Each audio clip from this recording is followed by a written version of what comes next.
এই উৎকলে বলরাম দাস নামে একজন কবি ছিলেন। তিনি উড়িয়া ভাষায় অনেক কবিতা রচনা করেছেন। সাহিত্য শৈল্পিক জ্ঞানে গুণান্বিত বলরাম দাস, এবং তার খুবই নাম ডাক ছিল গো উৎকলে। তার পাণ্ডিত্যের প্রশংসা সবাই করত। এমনকি এই উৎকলের রাজা প্রতাপরুদ্র, অর্থাৎ উড়িষ্যার রাজা, ওই প্রতাপরুদ্রের কর্ণে পর্যন্ত সেই কবির জয় গুণগান গিয়েছিল। তার পাণ্ডিত্যের ভূয়সী প্রশংসা তিনি করেছিলেন। কিন্তু তার এত যোগ্যতা থাকার পরও একটা জায়গায় তার কলঙ্ক ছিল। যেমন চন্দ্রের এত সুষমা আছে, এত মিষ্টি আলো, মিষ্টি দ্যুতি ছড়িয়ে দিচ্ছে চন্দ্র, কিন্তু সেই চন্দ্রেও তো কলঙ্ক আছে। সকল জ্ঞান, সকল পাণ্ডিত্য একটা জায়গায় নিঃশেষ হয়ে যায়। গীতায় আছে একটা শ্লোক, দ্বিতীয় অধ্যায়ে, একটা ইন্দ্রিয় যদি বিক্ষিপ্ত হয়ে যায়, এই ইন্দ্রিয় এত বলশালী, একেবারে পণ্ডিত মমন্য কোনো ব্যক্তিকেও সে পতনের দিকে নিয়ে যেতে পারে। আপনি দুগ্ধ দোহন করেছেন, সেখানে যদি গোমূত্র পড়ে যায়, সেই দুগ্ধটা নষ্ট হয়ে গেল কিনা? আপনি পাত্রের মাঝে দুগ্ধ রাখলেন, সর্প সেখানে বিষ দিয়ে দিল, তার গুণাবলী আর থাকবে? থাকবে না। কিন্তু এত জ্ঞান যার, কবি প্রাণ পঞ্চসখার মাঝে তিনি বয়োজ্যেষ্ঠ, দাণ্ডী রামায়ণ তার কাব্য, তিনি কর্ণাকের প্রণেতা, কিন্তু সমস্ত গুণে বিভূষিত হলেও চন্দ্রের কলঙ্কের নিয়ায় তার যে খারাপ গুণটা ছিল, তিনি বেশ্যা আসক্ত ছিলেন। তিনি বেশ্যালয়ে গমন করতেন। কিন্তু তিনি খুব জ্ঞানী, পাণ্ডিত্যের অধিকারী, কবিগত প্রাণা, কিন্তু তিনি বেশ্যালয়ে গমন করতেন। যেদিন রথযাত্রা, জগতের নাথ জগন্নাথ জগৎ জীবকে কৃপা করার জন্য শ্রী মন্দির ছেড়ে আজ তিনি রথে আরোহণ করেছেন। আমরা গতকাল জেনেছি, যারা কোনোদিন শ্রী মন্দিরে যায় না ভগবানকে দর্শন করার জন্য, তারাও যেন ভগবানের কৃপা থেকে বঞ্চিত না হয়, এই জন্য ভগবান স্বয়ং মন্দির ছেড়ে আজ রাজপথে বের হয়েছেন দর্শন দিয়ে তাদেরকে কৃপা করার জন্য। আপনারা জানেন, পুরী ধামে রথযাত্রায় কোটি কোটি ভক্তের সমাগম হয়। 3টা রথ হয় পুরী ধামে, 3টা রথ। আগে 6টা রথ হতো, অর্থাৎ ওই গুন্ডিচায় যাওয়ার পূর্বে মাঝখানে তো নদী ছিল আগে, সেখানে তো আর রাস্তা হয় নাই, ব্রিজের ব্যবস্থা হয় নাই। এপারে 3টা রথ থাকতো আর অপারে 3টা রথ থাকতো। ওই নদীর কুল পর্যন্ত রথকে নিয়ে যাওয়া হতো, তারপর কুলে করে নৌকায় তুলে নদী পারাপার করা হতো। তারপর ওই জায়গায় যে 3টা রথ সাজিয়ে রাখা হয়েছে, সেই রথে জগন্নাথ বলরাম সুভদ্রাকে তোলা হতো, তারপর গুন্ডিচা প্রাঙ্গণে নিয়ে যাওয়া হতো। এখন তো পুরীর রাস্তাগুলো যারা গিয়েছেন দেখেছেন, কি বৃহৎ রাস্তা হয়েছে, কত সুন্দর রাস্তা হয়েছে। কিন্তু তৎকালীন সময়ে এরকম ছিল না। তৎকালীন সময়ে 6টি রথ হতো, এপারে 3টি অপারে 3টি। তো 3টা রথ, বলরামের রথ, সুভদ্রার রথ, জগন্নাথের রথ। বলরামের রথের নাম তালদস কিংবা হলদস। বলরামের রথে 14টা চাকা লাগানো হয়। এবার ধারণা করুন তো কত বড় রথ, আর এক একটা চাকা ছোট ছোট চাকা নয়, দেখেছেন তো? বৃহৎ বৃহৎ চাকা। অক্ষয় তৃতীয়া থেকেই রথ কার্যের শুরু হয়। বৃহৎ চাকা, 14টা চাকা। সুভদ্রার রথের নাম দর্পদলন। সুভদ্রার রথের উচ্চতা জানেন? 31 হাত হলো সুভদ্রার রথের উচ্চতা, চিন্তা করুন। আর 12টা চাকা লাগানো হয় সুভদ্রার রথে। জগন্নাথের রথে 16টা চাকা লাগানো হয়, 16টা এই কাষ্ঠ দ্বারা, নিম কাষ্ঠ দ্বারা। চিন্তা করে দেখুন বর্তমানে কাঠের যে দাম, আর পাওয়াও তো যায় না। হ্যাঁ, যদি স্বর্ণ দ্বারা রথ তৈরি করার চিন্তা করতো উড়িষ্যার রাজ্য সরকার কিংবা ভারতের প্রধানমন্ত্রী, কোনো ব্যাপার ছিল না। হীরা দ্বারা কোনো ব্যাপার ছিল না। অথচ প্রত্যেক বছর এই কাঠ দ্বারা তৈরি করা হয়। রথ মূলত কাঠ দিয়েই হওয়া উচিত। আজকাল তো বিভিন্ন জায়গায় অ্যালুমিনিয়াম দ্বারা রথ হয়, লোহা দ্বারা রথ তৈরি করা হয়, পিতলের রথ হয়, স্টিলের রথ হচ্ছে বিভিন্ন জায়গায়, কিন্তু রথ মূলত কাষ্ঠ দ্বারাই হওয়া উচিত। যার কারণে বিভিন্ন জায়গায় দুর্ঘটনার শিকার আমরা দেখি। বিভিন্ন রথযাত্রায় ওই বিদ্যুৎ স্পৃষ্ট হয়ে অনেকেই মারা যাচ্ছে। কাঠের রথ হওয়া উচিত। তার পশ্চাতে একটা কারণ আছে। ওই কারণটা হলো মানুষ যেন এই দর্শনটাকে উপলব্ধি করতে পারে, এই দেহ আর ওই রথ অভিন্ন।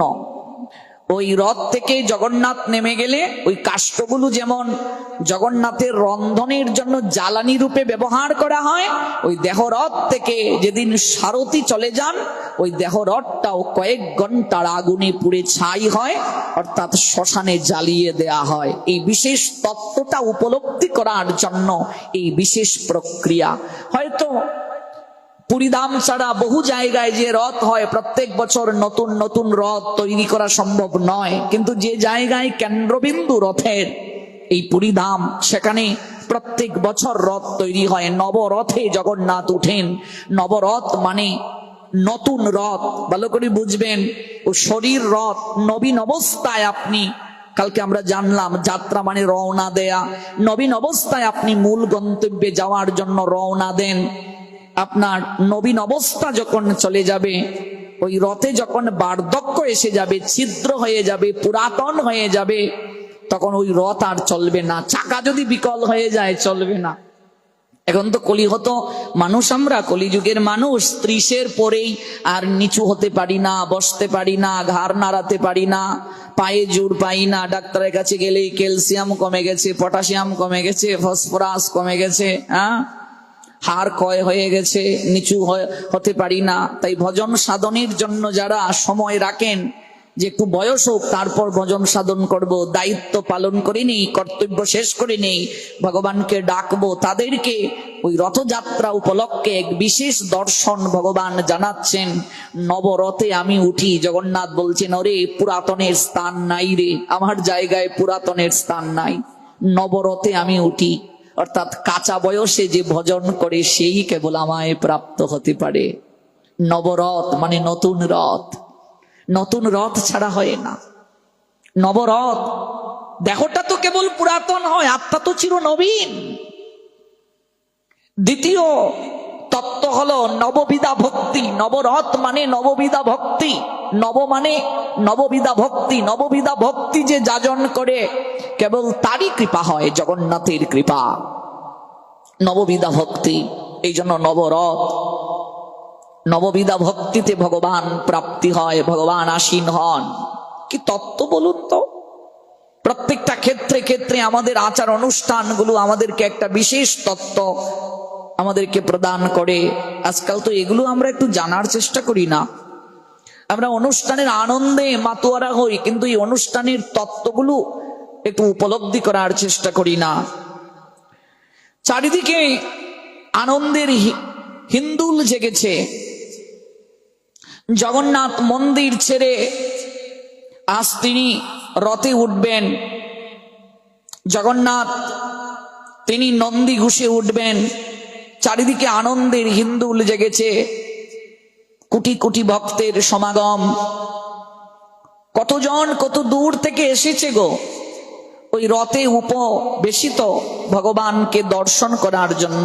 কারণ শাস্ত্রে আছে লেখা, রথে উপবেশনরত কেউ যদি ভগবান জগন্নাথকে দর্শন করে, রথে তু বামনং দৃষ্টা পুনর্জন্ম নবিদ্যতে। ভালো করে সংস্কৃতের এই অর্থগুলো জানুন।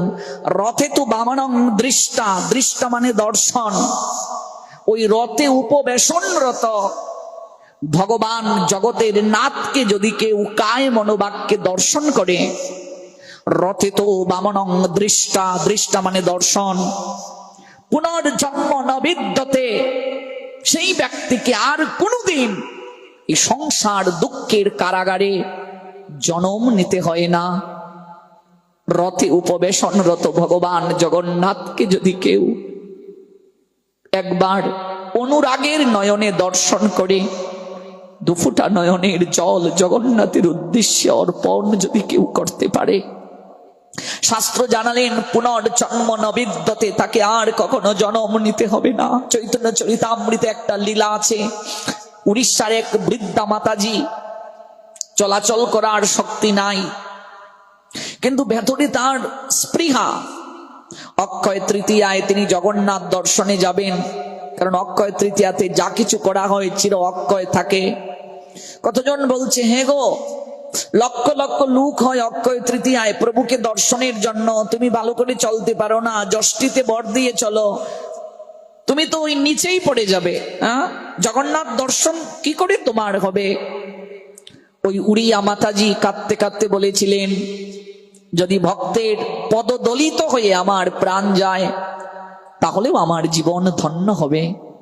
আমি ভক্ত পদ রেণুকে আমি প্রাপ্ত হয়ে দেহ রাখবো, তাছাড়া যদি মরতে হয় আমার প্রভুর নৈকট্যে গিয়ে আমি মরবো, আমাকে কেউ বাধা দিও না গো, আমি জগন্নাথ দর্শনে যাব। আমরাও জগন্নাথ দর্শনে যাই, কিন্তু এই ভাবটা কজনার থাকে গো? ওই ভাব আনয়নটাই মুখ্য।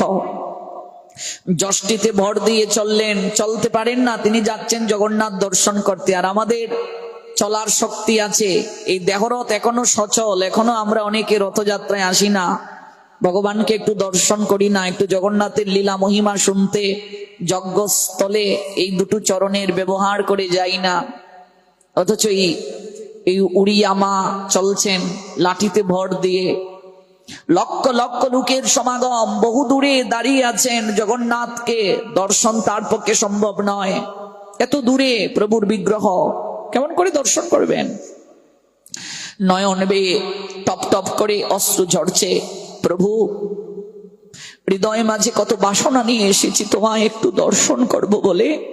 হে জগতের নাথ প্রভু জগন্নাথ, এই জগৎ সংসারে আমার কেউ নেই আমি এটি বলতে পারি না, কারণ তুমি না বলেছ এই জগতের সবাইকে তুমি কৃপা করো, একজনকে তুমি কৃপা করো না, যে বলে হে জগন্নাথ এই জগতে আমার কেউ নাই, আমি এতিম, তুমি খুব কষ্ট পাও, তুমি তাকে কৃপা করো না। তুমি তো জগৎ জীবকে ঘোষণা করে জানিয়েছ আমি জগতের নাথ, এই জগৎ সংসারে যার কেউ নাই আমি একমাত্র তার ভরসার পাত্র হই। দুর্দিনে সুদিনে সর্বক্ষেত্রে আমি তার আপনার হয়ে থাকি, তুমি ব্যতীত তো আমার আর কেউ নাই। আমি বৃদ্ধা, কে দেখবে আমাকে শেষের দিনটায়? আজকের এই অক্ষয় তৃতীয়ায় তোমাকে দর্শন করে চির অক্ষয় গতি প্রাপ্তির মনোরথী হয়ে আমি এসেছিলাম, কিন্তু এতটাই দুর্ভাগিনী আমি, বহু দূরে দাঁড়িয়ে আছি, হয়তো আজ তোমার দর্শন আমার পক্ষে সম্ভব নয়। লক্ষ লক্ষ লোকের সমাগমে জগন্নাথ দর্শন আমার সম্ভব হবে না। এত লোক, এত ভিড়, এত ঠেলাঠেলি। ওই বৃদ্ধা মা যষ্টিতে বর দিয়ে দাঁড়িয়ে আছেন, কিন্তু তিনি দাঁড়িয়ে থাকতে পারছেন না, তিনি পড়ে যাচ্ছেন এমন অবস্থা। ভগবান সব সহ্য করতে পারেন, কিন্তু নয়নের জল সহ্য করতে পারেন না। শ্রীমন মহাপ্রভু তখন নীলাচল ধামে লীলাবিলাস সম্পাদন করছেন। আজকে সচল জগন্নাথ গৌরাঙ্গ সুন্দর আমার ওই উড়িষ্যার বৃদ্ধা মায়ের কাছে এসে দাঁড়ালেন। শ্রীকৃষ্ণ চৈতন্য মহাপ্রভু কাঁচা সোনার মতো গায়ের বরণ যার, তিনি এসে শান্ত সৌম্য ভাবে ওই বৃদ্ধা মায়ের কাছে কোমল স্বরে বলছেন, মা গো, তুমি জগন্নাথ দর্শনের জন্য এসেছো তাই না? তুমি দাঁড়িয়ে থাকতে পারছো না? এত ভিড়ের মাঝে জগন্নাথ দর্শন তোমার হয়নি, তোমার মন বিষণ্ণ, এই আমি নত হলাম, তুমি আমারই কাঁধের মাঝে তোমার চরণটা রাখো মা। আমার কাঁধের মাঝে তোমার এই দুটো চরণ রাখো, আমি তোমাকে কাঁধে তুলে জগতের নাথ জগন্নাথকে দর্শন করাতে এসেছি। আমার কাঁধের মাঝে তুমি তোমার দুটো চরণ রাখো, জগতের নাথ জগন্নাথকে দর্শন করাবো। আমি এসেছি মা, আমি তোমাকে জগন্নাথ দর্শন করাবো। বৃদ্ধা মা অশ্রু সজল নয়নে মহাপ্রভুর দিকে তাকিয়ে বলছেন, হে সন্ন্যাসী, তুমি কি করে জানলে, তুমি কি করে জানলে যে আমার হৃদয় বড় ব্যাকুল? তুমি কি করে জানলে যে আমি অশ্রু ভারাক্রান্ত হৃদয়ে অপেক্ষা করছি চাতক পাখির নিয়ে জগন্নাথ দর্শন করার জন্য? তুমি কি করে জানলে? এত লোকের ভিড়ে আর কেউ দেখেনি, তুমি কি করে দেখলে? তুমি কি করে জানলে? তুমি কি করে উপলব্ধি করলে? মা, আমি সকল কিছুই জানি গো, সকল কিছু আমাকে জানতে হয়। আমি যে ভাবগ্রাহী জনার্দন, মনে মনে বলছেন গৌর হরি। কোন কথাকে তিনি আমলে নিলেন না, নত জানু হয়ে ওই বৃদ্ধা আমাকে কাঁধে তুলে নিলেন জগন্নাথ দর্শন করার জন্য। আজকে জগন্নাথের কাঁধে পা দিয়ে জগন্নাথ দর্শন করছেন ভক্ত। গৌর প্রেমানন্দে, গৌর প্রেমানন্দে জগন্নাথের কাঁধে পা দিয়ে জগন্নাথ দর্শন করছেন। জগতের নাথ গৌরাঙ্গ সুন্দরের কাঁধে পা দিয়ে জগতের নাথ জগন্নাথ দর্শন করছেন। কারণ যেই গৌর সেই কৃষ্ণ, সেই জগন্নাথ। আমার মহাপ্রভু আর জগন্নাথ আর কৃষ্ণ অভিন্ন, আলাদা নয়। কাদের মাঝে চরণ রেখে জগন্নাথ দর্শন করছেন। টপ টপ করে চোখ বেয়ে জল ঝরছে। রথে তো বামনং দৃষ্টা পুনর্জন্ম নবিদ্যতে। এইভাবে যার বেকুলতা আছে গো, এইভাবে যার নয়নে অশ্রু আছে, এইভাবে জগন্নাথকে দর্শন করার হৃদয়ে যার আকুলতা আছে, সত্যি তার একবার জগন্নাথ দর্শন হয়ে গেলে জগতের বুকে তার আর কোনোদিন আসতে হয় না। মহাপ্রভুর পার্শ্বদেরা দূর থেকে এই দৃশ্য দেখে নিকটে এসে বলছেন, মা, তুমি কার কাঁধে চরণ রেখে জগন্নাথ দর্শন করছো গো? তুমি জানো মা, এই সন্ন্যাসী সাধারণ কেউ নয়। তুমি কার কাঁধে পা রেখেছ? তুমি জানো না, এই সন্ন্যাসী স্বয়ং ভগবান। তুমি কার কাঁধে পা রেখেছ? উড়িয়া মাতাজি সম্বিত ফিরে পেলেন, কাঁদতে কাঁদতে বললেন, মহাপ্রভু, আমি তোমায় চিনতে পারিনি। তোমার কাঁধে পা রেখে আমি জগন্নাথ দর্শন করেছি, এ তো আমার অপরাধ। আমায় তুমি ক্ষমা করে দাও। উড়িষ্যার মাতাজি মহাপ্রভুর চরণে পড়ে তাকে প্রণাম দিতে চেয়েছিলেন, কিন্তু আমার মহাপ্রভু সেই বৃদ্ধা মায়ের দুটো হাত ধরে ফেললেন। দুটো হাত ধরে ওই বৃদ্ধা মাকে বললেন, তোমার ওই দুটো হাত চরণে নয়, তুমি আমার দুটো হাত মস্তকে রাখো। তোমার দুটো হাত মস্তকে রাখো। তুমিও আমায় আশীর্বাদ দান করো। তোমার মতো যেন জগন্নাথ দর্শন করতে এসে আমারও চোখ বেয়ে এমন করে অশ্রু আসে। তোমার দুটো হস্ত আমার মস্তকে রেখে তুমি আমায় আশীষ দান করো। জগন্নাথ দর্শন করতে এসে যেন এমন করে অশ্রু বিসর্জন করে আমি হা জগন্নাথ, প্রাণ জগন্নাথ বলে কাঁদতে পারি, যেন নয়ন নীরে ভাসতে পারি। তুমি আমায় এই কৃপা করো। আপনি আচরে প্রভু জীবেরে শেখায়, আপনি না আচরিলে জীবকে শেখানো না যায়। ইয়াত ইয়াত আচরতি শ্রেষ্ঠ তত্ত্বতে বই তোর জনহস্য ইয়াত প্রমাণম কুরুতে লোক তনুবর্ততে। নিজে ভগবান হয়ে আজ তিনি ভক্তভাব অঙ্গীকার করে জগৎকে শিক্ষা দিচ্ছেন গো। নিজে না শিক্ষা দিলে জগৎ জানবে কি করে? নিজে না কাঁদলে জগৎ কাঁদবে কি করে গো? এমন করে যদি কেউ জগন্নাথ দর্শন করতে পারে, শাস্ত্র জানালেন পুনর্জন্ম নবিদ্যতে, তাকে আর কখনো জন্ম গ্রহণ করতে হয় না। পুনর্জন্ম নবিদ্যতে। ভগবান রাজপথে নেমে এসেছেন আজ কৃপা করে দর্শন দেওয়ার জন্য। কোটি কোটি ভক্ত সজ্জন আকুল হয়ে ব্যাকুল চিত্তে অশ্রু নেত্রে দাঁড়িয়ে আছে জগন্নাথ দর্শন করার জন্য। রথে উপবেশনরত জগন্নাথ দর্শন করবেন, রথের দড়ি ধরে টান দেবেন, প্রসাদ প্রাপ্ত হবেন। চারিদিকে জয়ধ্বনি, চারিদিকে বাজনা বাজছে, কাসর বাজছে, ঘন্টা বাজছে, ঢাক বাজছে, চারিদিকে জয়ধ্বনি হচ্ছে। জগন্নাথ রথে উঠেছেন। ক্রমে ক্রমে সিংহদ্বারে কোলাহল বৃদ্ধি পেতে লাগলো। অস্পষ্ট ঘন্টার ধ্বনি স্পষ্টভাবে ধ্বনিত হলো। সুদর্শন, বলভদ্র, সুভদ্রা ও জগন্নাথ বিপুল ভক্ত সমাবেশে পহণ্ডি হয়ে সুসজ্জিত রথের দিকে উপস্থিত হলেন। পহণ্ডি মানে কি? জগন্নাথের শ্রীমন্দির থেকে গুন্ডিচা দেবীর প্রাঙ্গণে যাওয়ার যে রাস্তাটা, এই রাস্তাটাকে উড়িষ্যায় বলে পহণ্ডি, উড়িয়া ভাষায়। ওই পহণ্ডি হয়ে সুসজ্জিত রথের নিকটে উপস্থিত হলেন। তারপর ওই দয়িতাপতিগণের অক্লান্ত পরিশ্রমের ফলে চতুর্দা মূর্তি রথের উপরে আসীন হয়ে বড় দ্বারস্থ জনসমুদ্রে করুণা কৃপা দৃষ্টি নিক্ষেপ করলেন। হর্ষ উৎপল্ল জনসমাবেশে এদিকে পুরীর গজপতি মহারাজ প্রতাপ রুদ্র এলেন স্বর্ণের ঝাড়ু হাতে নিয়ে। রথের সম্মুখে তিনি ঝাড়ু দেবেন। আহাগো, এ কেবল রাস্তা পরিষ্কার করা নয় গো, এ যেন হৃদয় ভূমিটাকে মার্জন করা গো। এই হৃদয়ের মাঝে লক্ষ জন্মের ময়লা আবর্জনা জমে আছে। আমার প্রভু যাবেন, প্রভু বিহার করবেন, এরকম ময়লা আবর্জনার মাঝে প্রভু যেতে পারেন? এই জন্য আজ স্বয়ং রাজা হাতে ঝাড়ু নিয়ে ঝাড়ু দিচ্ছেন, কেউ বা জল ছিটিয়ে দিচ্ছে। রাজা স্বয়ং ঝাড়ু দিচ্ছেন, পুরীর গজপতি মহারাজ ঝাড়ু হাতে ঝাড়ু দিচ্ছেন। উৎকলীয় জনতা গর্বে সবাই বিহবল হলো। চলন্ত জগন্নাথের জয়ধ্বনিতে বরদাণ্ড কম্পিত হয়ে উঠল। এই যে চারিদিকে জয় জগন্নাথ ধ্বনি হচ্ছে, আজকের দিনেও ওই বলরাম দাস তিনি বেশ্যালয়ে অবস্থান করছেন। চিন্তা করুন কতটা আসক্ত।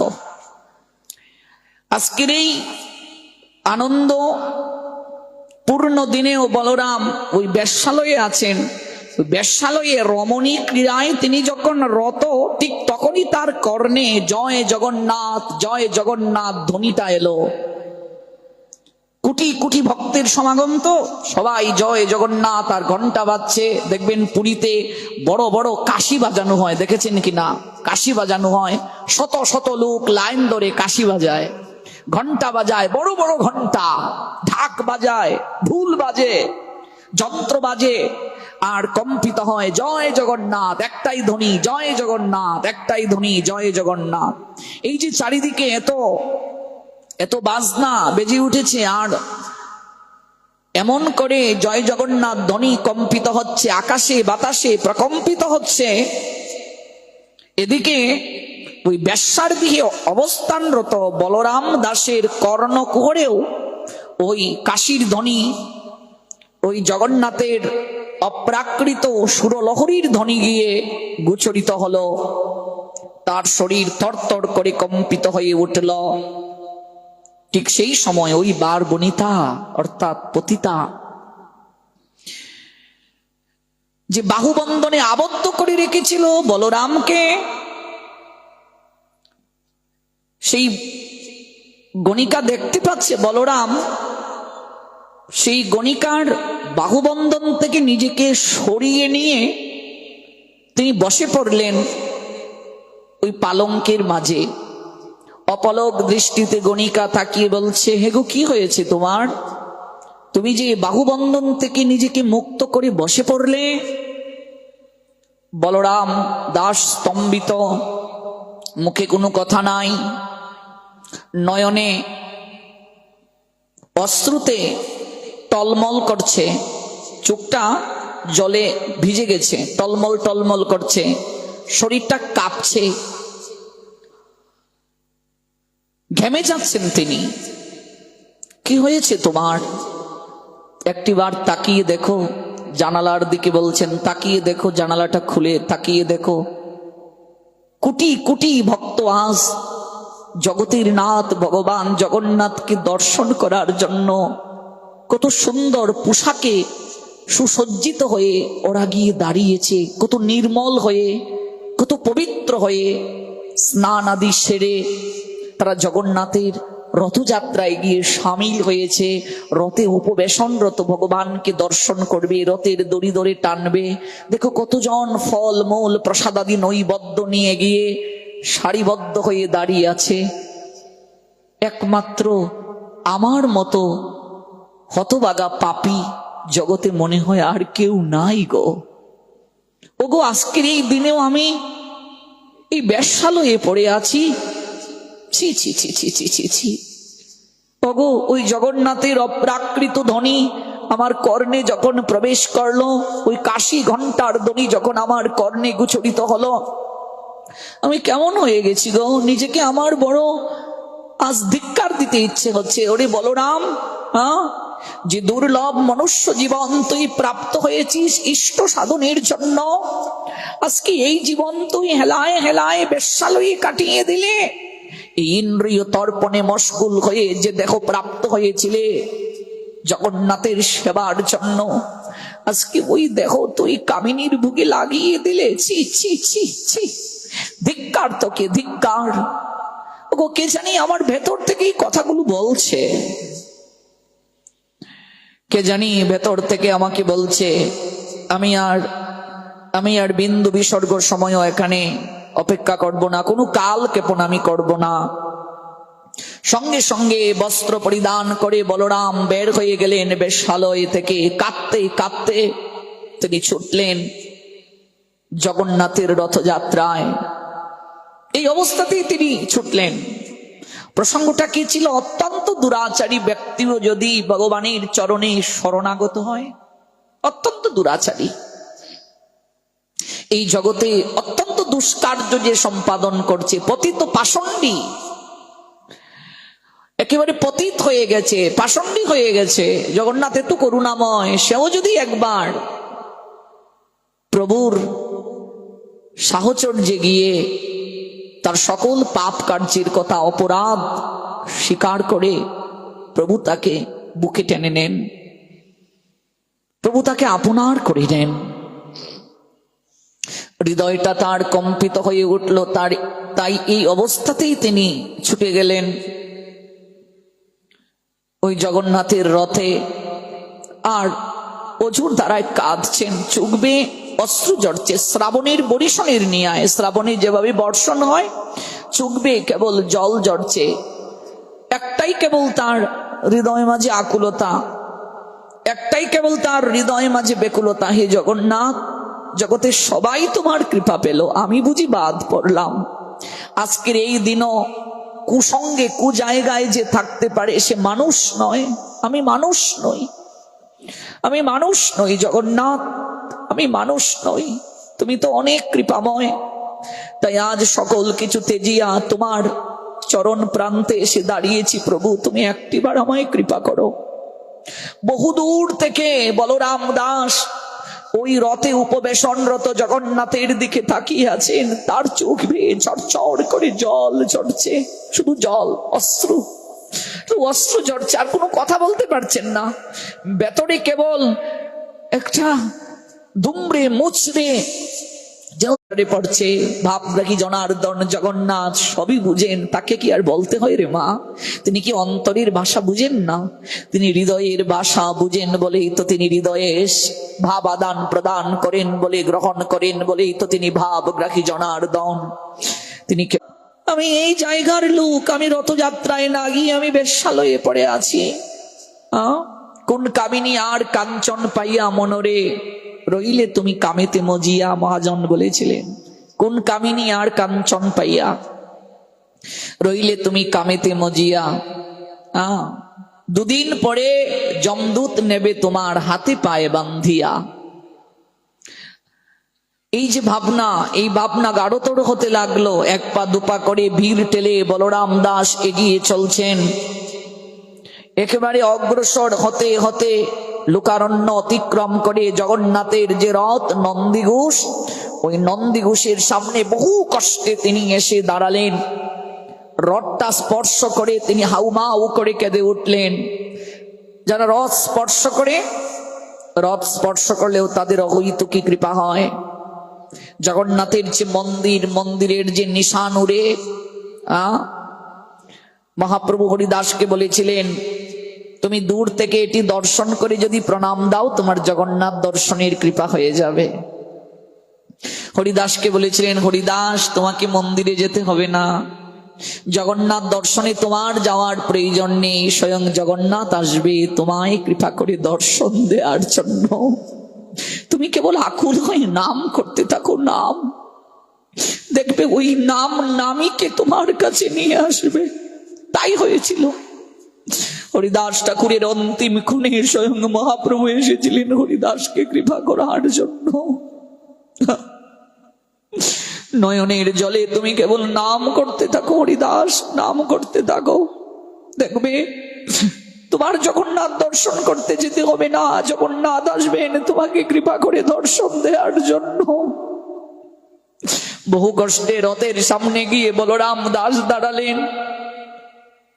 রথ স্পর্শ করে বলরাম দাস হাউমাউ করে কেঁদে উঠলেন, হে জগন্নাথ, আমার মতো পাপী জগতে আর কেউ নাই।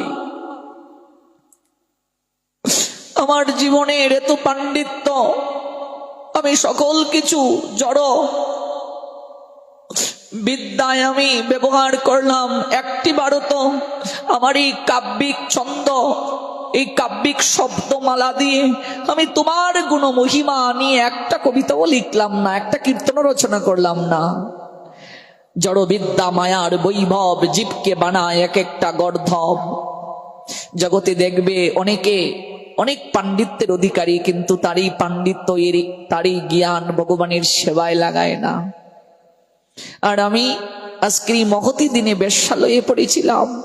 কাঁদতে কাঁদতে তিনি ওই রথ স্পর্শ করে প্রণাম দিচ্ছেন। তারপর চিৎকার করে কি জানি কি ভেবে ওই নন্দী ঘোষের রথের উপরে তিনি লাফ দিয়ে উঠে গেলেন, রথের উপরে উঠে গেলেন। এই বলরাম দাস হৃদয়ে প্রবল স্পৃহা, প্রাণে উন্মাদনা, শ্রীমুখে অবিরত জয় জগন্নাথ, আর কোনো কিছু না, জয় জগন্নাথ বলছেন, আর চুকবে অশ্রু ঝরছে। জয় জগন্নাথ, বলরাম দাস বলছেন, জয় জগন্নাথ, জয় জগন্নাথ, পাগলের মতো চিৎকার করে বলছেন, জয় জগন্নাথ, জয় জগন্নাথ, জয় জগন্নাথ, জয় জগন্নাথ। শুধু একটাই চিৎকার, একটাই ধ্বনি, জয় জগন্নাথ, জয় জগন্নাথ, জয় জগন্নাথ। তার মস্তকে বিপর্যস্ত ঘন কৃষ্ণ কেশরাশি সুটাম গৌর তনু, স্থানে কুমকুম আলতার চিহ্ন, কারণ তিনি তো বেশ্যাসঙ্গ করে এসেছেন, যার কারণে সারা গায়ে কুমকুমের চিহ্ন রয়ে গেছে। আলতার কিছুটা চিহ্ন তার গাত্রে লাগানো, গণ্ডদেশে তাম্বুলের দাগ, স্কন্দ উত্তর শূন্য। এই ভাব দর্শন করে জগন্নাথের পাণ্ডাগণ অত্যন্ত ক্রোধান্বিত হয়ে উঠলেন। তারা জানেন যে এই লোকটা যদিও পাণ্ডিত্যের অধিকারী, কিন্তু সে বেশ্যালয়ে পড়ে থাকে, অপবিত্র সে। উড়িয়া ভাষায় একটা চমৎকার আছে লেখা, গণ্ডে তু তাম্বুরো গাঢ়, কুঙ্কুমে দেহ জড় জড়, অতি কদর্য তুর কায়ে, দিশুচি খণ্ড চিত্রে প্রায়ে, স্থান শৌচতুর নাহি, ত্রিতুলু বেশ্যাগড়ে সুহি, কিপা তুচলিরু রথর ভকতপন চপারু তুর, কেবুলে তুতে জ্ঞান বস্তু দেখহ প্রভু জগন্নাথ, ব্রহ্মা ইন্দ্রাদি যার পাদে সেবা করন্তি অপ্রাসাদে, তাহাকুতুর ভয় নাহি, আসিছু সূচি বস্তুলাই। অরে মূর্খ, ব্রহ্মাদি দেবতারা যে কৃপা পায় না, ব্রহ্মাদি দেবতারা পর্যন্ত যার সেবা করার জন্য, যার চরণ দর্শনের জন্য অধীর আগ্রহে অপেক্ষা করে, স্বর্গের দেবতারা পর্যন্ত মর্তে নেমে অভিলাষী হয় ওই রথ স্পর্শ করার জন্য, রথের দড়ি ধরে টানার জন্য, রথে উপবেশনরত জগন্নাথ দর্শন করার জন্য। আর তুই বেশ্যালয়ে থেকে স্নান না করে অশুচি অবস্থায় তুই জগন্নাথের রথে এসে উঠে গেলে, আরে সারা উৎকলে তোর একটা সম্মান আছে। তুই কবি, কাব্যিক ছন্দে সাধের জন্য, পাণ্ডিত্যের জন্য আমাদের মহারাজ পর্যন্ত তোকে সম্মান করে, কিন্তু এই জায়গায় তোর স্থান নেই, অন্য জায়গায় তোর পাণ্ডিত্য তুই প্রমাণ কর, এই জায়গায় তোর স্থান হতে পারে না। ব্রহ্মা ইন্দ্রাদি জড় পাদে সেবা করন্তি অপ্রসাদে তাহাকু তুর ভয়ে নাহি আসিচ সূচি বস্তু নাই। এই অসুচি অবস্থায় তুই চলে এলে। এই জগন্নাথের রথে তুই উঠে গেলে তোর একটু ভয় নাই? তুই কি লক্ষ্য করেছিস গন্ডে তোর তাম্বুডো গায়ে কুঙ্কুমে দেখো জড়ো জড়ো, এই কুঙ্কুমের দাগ তোর গায়ে লেগে আছে। অতি কদর্য তুর কায়ে দিশুচি খণ্ড চিত্র প্রায়ে স্থান সবু চতুর নাহি ত্রিতুলু ব্যাসাগরে সাহি। বেশ্যালয় থেকে তুই চলে এসেছিস। তাই পান্ডাগণ তাদের তো আকার জানিনি, সুউচ্চ তারা, এরকম তাদের শরীর। ওই কয়েকজন পান্ডা ওই বলরাম দাসকে ধরে ও রথ থেকে একেবারে ঢিল মেরে ফেলে দিলেন, এত শক্তি পান্ডাগণের। অত্যন্ত অপমান করে কদর্য ভাষায় গাল মন্দ করে ওই রথ থেকে ছুঁড়ে ফেলে দিলেন। লাঞ্ছিত অপমানিত হয়ে বলরাম দাস আর সেই স্থানে থাকতে পারলেন না। তার ব্যথাতুর হৃদয়ে ক্রন্দন করতে লাগলো, কম্পিত শরীরে অনর্গল অশ্রু জল ঝরতে লাগলো। জগন্নাথ, আমি পাপী, তুমি তো জানো।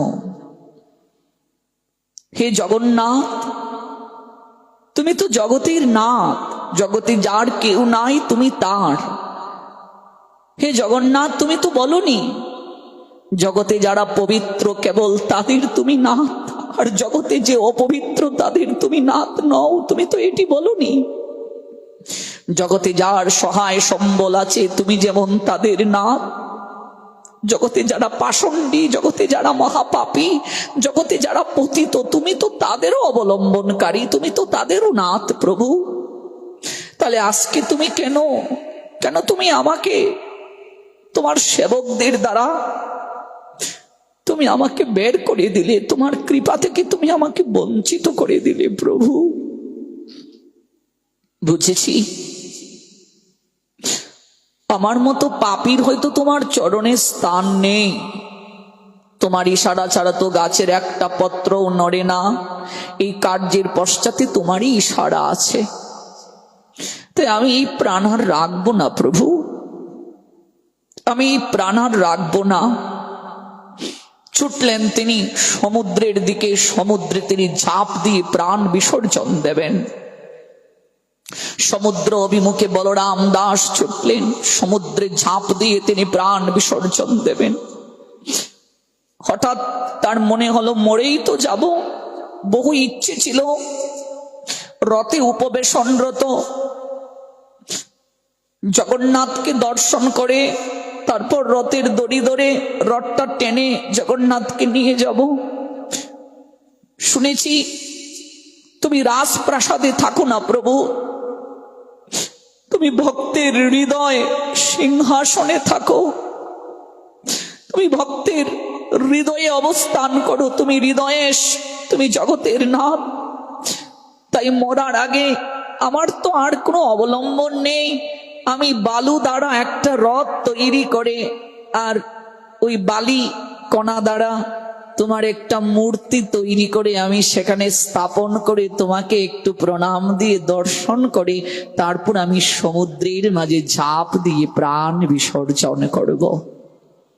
ওই যে পুরী ধামে দেখবেন বালুকা রাশি সমুদ্রের তীরে, তাই তিনি বালুকা রাশি সংগ্রহ করে একটা রথের নিয়ে তিনি তৈরি করলেন, সাজালেন, আঁকলেন তিনি। তার মাঝে জগন্নাথ অঙ্কন করলেন, বড় বড় চোখ দিলেন, আর টপ টপ করে চোখ বেয়ে তার অশ্রু ঝরছে, টপ টপ করে অশ্রু ঝরছে। অশ্রু জল ঝরে সমুদ্র তটে, বাঙ্কি মহান বালিকুণ্ডে উপস্থিত হয়ে সেই স্থানে ধ্যানস্থ হয়ে তিনি এই কার্য করলেন। ধ্যান ভঙ্গ হলো, সজল নয়নে জোর হস্তে করে ভগবানের প্রতি তিনি ভক্তিপূর্ণ প্রার্থনা করলেন, হরি হো বালিরে ত্রিরত করিছে মহি, সন্তোষে বিজয় করো গুসাই, নাট্টু সারথি পানে সে তাও রথি বুলাই, জেনে তেনে যাও হরি হে। হাতকে বাগার হারে ছাট দাস বলরাম তুহি আষ্ট, হরি হে ইন্দ্র জাল মায়া করু কি মুতে, এ মায়া ফলে হি বড়ই তুতে, নাত মু তহু নির্ভয় জান, মুতে দেখাইলি লোভ যে টান, হরি হো। তবু মায়া কুনা ভরই মুই, দাস বলি হে তো বলে ন খাই, হরি হো মুই দিন দুঃখীহীন পামর, নবসিলি সাধু গোষ্ঠী সঙ্গর, নাত মুই কিসিহি জানই নাহি, তুহরি সেবা করহ গুসাই, হরি হো না জানলি লোকে কহিন দেউ, হরি হো দাসকু দণ্ড দিহায়ু, হরি হে মই যেবে নিশ্চয় হুয়ন্তি তুর কি পাহি, ক্ষেত্রু যে হন্তি কাহার, নাথু এবে যে জানিলি মই তুহর দয়া আউ মতে নাহি, তুসি না মতে সারিব গুসাইও, বলরাম তুকে সারিব নাই। প্রভু তুমি এই বালুকা নির্মিত রথে নয়, তুমি হৃদয় রথে আরোহণ করো। এই জগৎ সংসারে তুমি আমায় ছাড়তে পারো, তুসি না মতে সারিব গুসাই, তুমি আমায় ছাড়তে পারো, বলরাম তুহে সারিব নাহি, তুমি আমায় ছেড়ে যেতে পারো, তুমি আমায় বের করে দিতে পারো, তুমি তোমার সেবকদেরকে দিয়ে পান্ডাদেরকে দিয়ে তুমি আমায় বের করে দিয়েছো, তুমি করতে পারো, কিন্তু আমি তোমায় ছাড়বো না, তুমি আমায় ছাড়তে পারো। নাথু এবে যে জানিলি মোহে তুহর দয়া আও মুতে নাই, তোমার দয়া থেকে তুমি আমায় বঞ্চিত করতে পারো, তুসি না মুতে সারিব গুসাই, বলরাম তুহে সারিব নাহি। কবিতা লিখলেন, তুমি আমায় ছাড়তে পারো, ছেড়ে যেতে পারো, কিন্তু আমি তোমায় ছাড়বো না। এই জগৎ সংসারে তোমার আপন ভুবনে আমি ছাড়া, আমি তো তোমার ভক্ত হতে পারিনি, আমি তো পতিত পামর বেশ্যাসক্ত, কোটি কোটি তোমার ভক্ত আছে, কিন্তু আমার আপন ভুবনে তুমি ছাড়া যে আমার আর কেউ নাই। এই কথাটা হরিদাস ঠাকুরও বলেছিলেন মহাপ্রভুকে। আমা হেন এক কীট যদি মরি গেল, পৃথিবীর কাহাহানি হইল, আমার মতো একটা পিঁপড়া যদি চলে যায় প্রভু জগৎ থেকে, জগতের কোনো ক্ষতি হবে না। প্রভু গো, তোমার কোটি কোটি ভক্ত আছে আমি ছাড়া, কিন্তু তুমি ছাড়া যে আমার জীবনে আর কেউ নাই। মনে রাখবে, ভক্তের ভুবনে ভগবান ছাড়া আর কেউ নাই। আমরা অনেকে অহংকার করে বলি আমি ভগবানের সেবা দেব, আমি না দিলে ভগবানের সেবাটা হবে না। আমার থেকে কত কোটি কোটি ভক্ত আছে যারা জীবন সর্বস্ব দিয়ে ভগবানকে ভালোবাসে, আমি কি সেবা দিই তাকে গো, আমি কতটা তাকে ভালোবাসি, আমি কতটা তাকে পিয়ার করি, আমি কতটা তাকে জীবন সর্বস্ব অর্পণ করতে পেরেছি। কাজেই তোমার হয়তো কোটি কোটি ভক্ত আছে, কিন্তু এই বলরামের জীবনে, বলরাম দাস বলছেন, এই বলরামের জীবনে তুমি ছাড়া যে আর কেউ নাই। তুসি না মতে ছাড়িব গুসাই, হে প্রভু তুমি আমায় ছাড়তে পারো, বলরাম তুকে ছাড়িব নাহি, কিন্তু এই বলরাম কখনো তোমায় ছাড়বে না, ছাড়বে না। আমি পতিত, আমি পামর, আমি লম্পট। কাঁদছেন আর আকুতি মিনতি করছেন, প্রার্থনা করছেন, কখনো বা অভিমান করছেন, তোমার যদি কৃপা না পাই, ওই আমি প্রাণ বিসর্জন করব, ওই সমুদ্রে প্রাণ বিসর্জন করব। ভক্তের এই রূপ অভিমান যুক্ত আকুল বিনতিতে ভগবানের হৃদয় টলিভূত হয়ে উঠল গো। স্বয়ং জগন্নাথ নন্দীঘোষ ছেড়ে নেমে গেলেন। পান্ডারা যে জগন্নাথকে রথের মাঝে আরোহণ করে ওরা কাশি বাজাচ্ছে, আনন্দ করছে, ওই নন্দীঘোষ রথ থেকে জগন্নাথ তিনি নেমে গেলেন। অর্থাৎ বিগ্রহটা আছে বটে, কিন্তু সেখান থেকে চিন্ময় যে রূপ, সেই চিন্ময় রূপটা বের হয়ে এলো।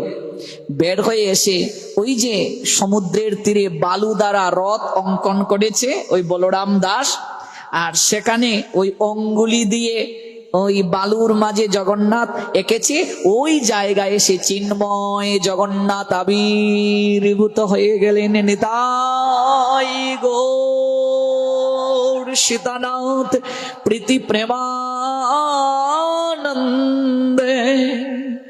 হরি বল। জগন্নাথ সেখানে আবির্ভূত হয়ে গেলেন। চিন্তা করুন, কেবল হৃদয়ের ভাব ভগবান গ্রহণ করেন।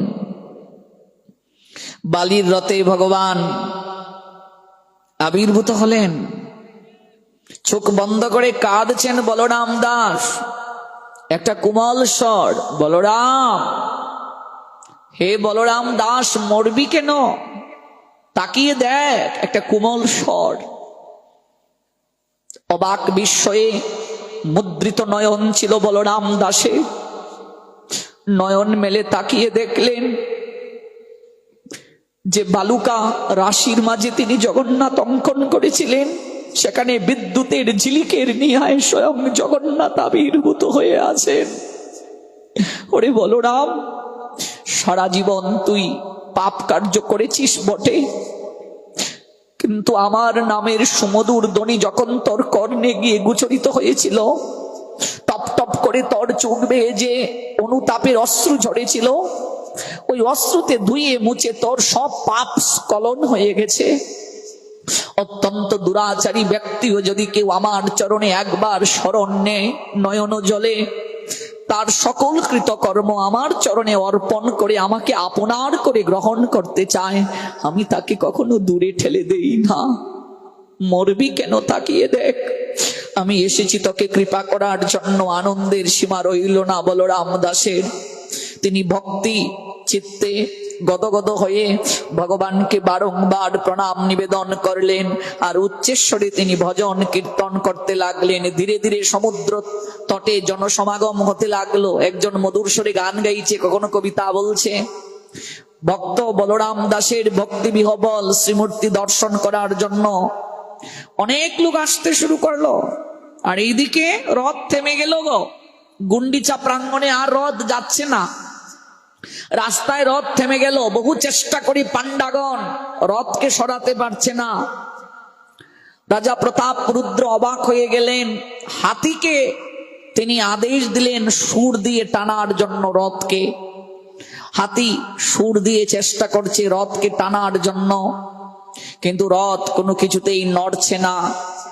চারিদিকে একটা কলরব উঠল যে সমুদ্রের তীরে ওই কবি বলরাম দাস তিনি কীর্তন করছেন, সেখানে নাকি জগন্নাথ আবির্ভূত হয়েছেন। চারিদিকে এই সংবাদ গেল, অনেক ভক্ত এই জায়গা থেকে যাচ্ছেন, দেখে আসি সত্যি কিনা ঘটনাটা।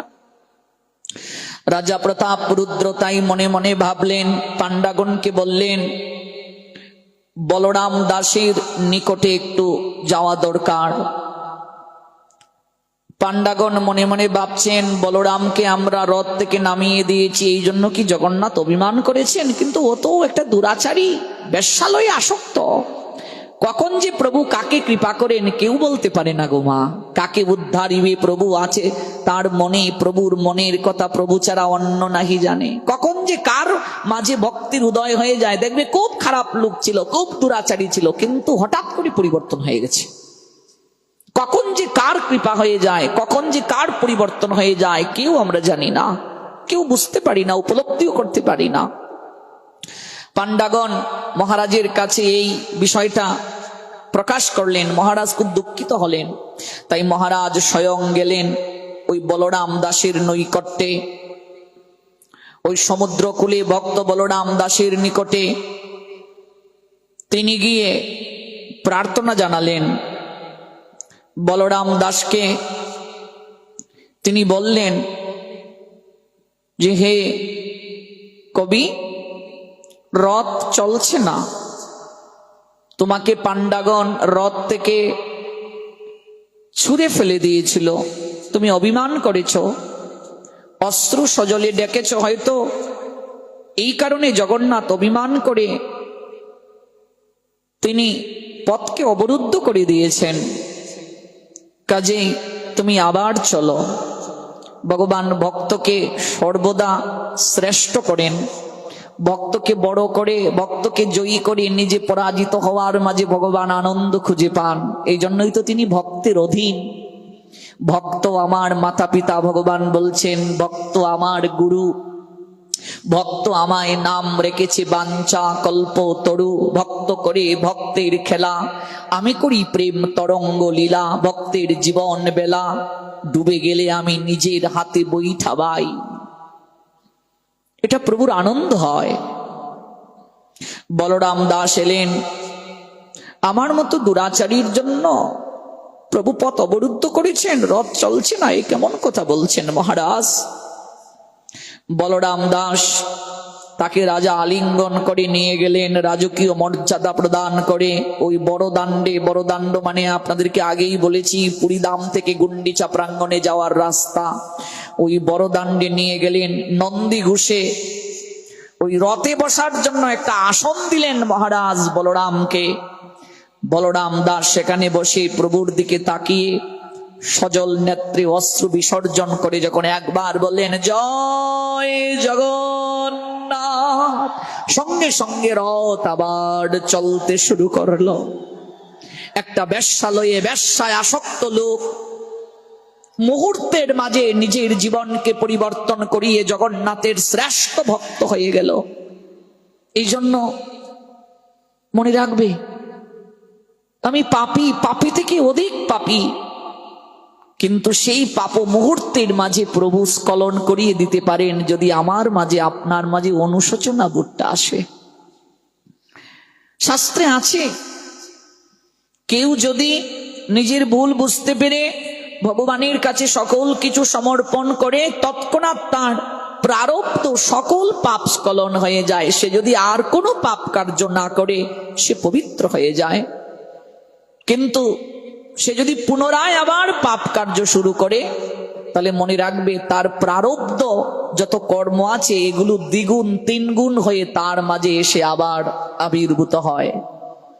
এই জন্য ভয় পাওয়ার কিছু নাই। অপার করুণার নিলয় ভক্তবৎসল জগন্নাথ তিনি আমাদের অবশ্যই কৃপা করবেন। অত্যন্ত দুরাচারী পতিত যে, তার অধিকার আছে গো। জগন্নাথের কাছে সবাই সমান, তার কাছে আপন পর বলে কেউ নেই, ধনী দরিদ্র বলে কেউ নেই গো। সবাই তার কাছে সমান, সবাইকে তিনি কৃপা করেন। জগন্নাথ রূপ এই তো বিশেষ করুণাময় রূপ। তিনি তো পলকই রাখলেন না, আমরা গতকাল জেনেছিলাম চোখে, সর্বক্ষণ যেন তিনি ভক্তের দিকে তাকিয়ে থাকতে পারেন, ভক্তকে কৃপা করতে পারেন। এই ভক্ত বলরাম পরবর্তীতে এত বড় মহান ভক্ত হয়ে গিয়েছিলেন, আপনারা শুনে অবাক হবেন। জগন্নাথ স্বয়ং একবার তাকে লঙ্কায় নিয়ে গিয়েছিলেন। তার হৃদয় মাঝে ইচ্ছা ছিল একবার রাবণের লঙ্কা যদি দর্শন করতাম। জগন্নাথ তাকে লঙ্কায় নিয়ে গিয়েছিলেন লঙ্কা দর্শনের জন্য, এবং সেখানে স্বর্ণের পাত্র নিয়ে গিয়েছিলেন। ওই পাত্রটা জগন্নাথের মন্দির থেকে নিয়ে গিয়েছিলেন। জগন্নাথের হাত ধরে বলরামের কাছে যখন দেয়া হলো, ওই বলরাম দাসের কাছে রেখেই জগন্নাথ আবার যখন পুরীর মন্দিরে চলে এসেছিলেন, ওই বলরাম দাসের গৃহে ওই স্বর্ণের পাত্র রয়েছিল। পরবর্তী দিন যখন পাণ্ডাগণ ওই স্বর্ণের পাত্র খুঁজে পাচ্ছে না, যে স্বর্ণের পাত্রে জল দেয়া হয় প্রভুকে, চারিদিকে হই হই রই রই করে সংবাদ চলে গেল পাত্র চুরি হয়ে গেল। বলরাম দাস তখন ওই স্বর্ণের পাত্রটা এনে তিনি দিয়ে গেলেন। সেই দিন থেকে রাজা প্রতাপ রুদ্র রথ চলার পরে বলরাম দাসকে অন্য দৃষ্টিতে দেখতেন। পাণ্ডাগণ এটা সহজে মেনে নিতে পারেননি। ওই পাণ্ডাগণ তখন মহারাজের কাছে গিয়ে বললেন, আপনি তো তাকে খুব আদর করেন, যে ঘটনাটা হয়েছে আপনাকে বিচার করতে হবে।